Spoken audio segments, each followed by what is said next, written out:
তুমি যে করে অশ্রদ্ধা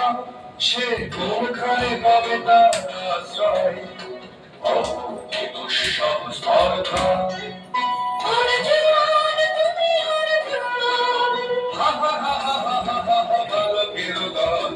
মার কোলে যাও চলে নাই ভয়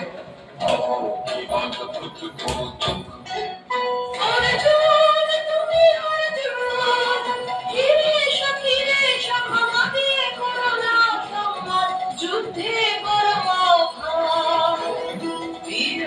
মৃত্যুর গৌরব করি যেন অনুভব অর্জুন তুমি অর্জুন থাক থাক পেছনে নাই ফেলা জীবনে হলো বিতৃষ্ণা আপনার করে ভিক্ষা সখী কি দেখা দেখিয়ে তুমি এক পলকের আঘাতে খসিল কি আপন পুরানো পরিচয় রবি করপাতে কোরকের আবরণ টুটি মাধবী কি প্রথম চিনিল আপনারে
Shall